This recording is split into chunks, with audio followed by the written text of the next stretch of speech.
Long ago, once upon a time, there was a beautiful and sweet little girl. When she was very small, her mother fell ill. On her deathbed, the mother called her daughter to her. She said, "Always live well and truthful, and the world will be good to you too." Right after those words, she closed her eyes forever. The girl's father was a wealthy businessman who often traveled.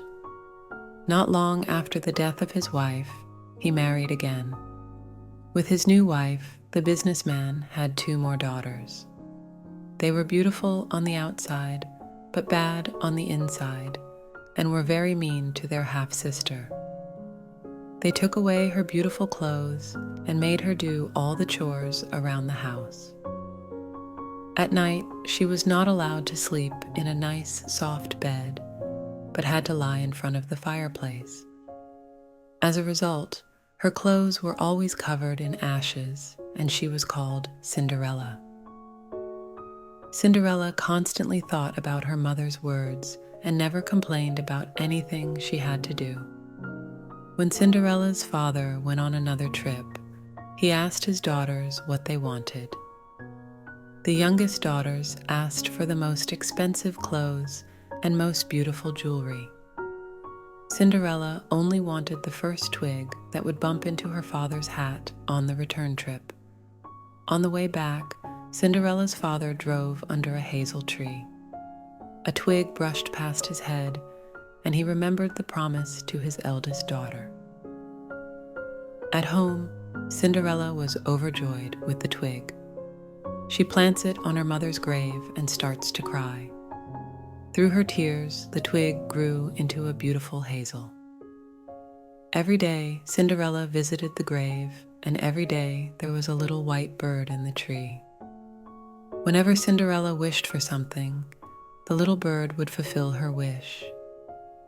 When all 3 girls were old enough to be married, the king happened to throw a party that would last 3 days. All the beautiful girls in the country were invited. After all, the prince was looking for a bride. The sisters were also invited, but her stepmother wouldn't let Cinderella go. "You don't have any nice clothes to wear to the ball anyway," Cinderella was told. Cinderella listened, but as she helped her sisters comb their hair and put on dresses, she cried softly. Once everyone was off to the ball, Cinderella sat down under the hazel tree and begged the little bird for gold and silver. Immediately, a magnificent dress and matching shoes fell down. Cinderella quickly changed her clothes and went to the ball. At the ball, the prince couldn't take his eyes off Cinderella and danced with her all evening. No one recognized the girl. When the prince wanted to take her home, Cinderella quickly escapes. The next evening, the exact same thing happened. In an even more beautiful dress, Cinderella arrives at the party and dances with the prince all evening. And again, she is gone before the prince knew who she is. And on the 3rd night of the party as well, Cinderella went to the hazel.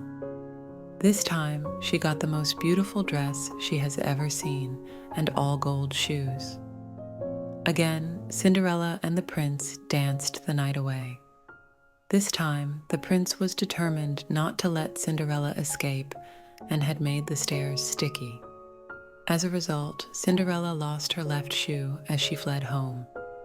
The prince grabs the shoe from the stairs and decides to go in search of the girl. "The one who fits this shoe will be my wife." Many girls tried to put on the shoe, but it didn't fit anyone. The mean sisters tried, but both have feet that are way too big. "Could I also try it on?" asked Cinderella shyly. She was allowed to, and to everyone's surprise, the shoe fitted perfectly. Then the prince recognized her and took her to his castle. Cinderella and the prince get married and live happily ever after.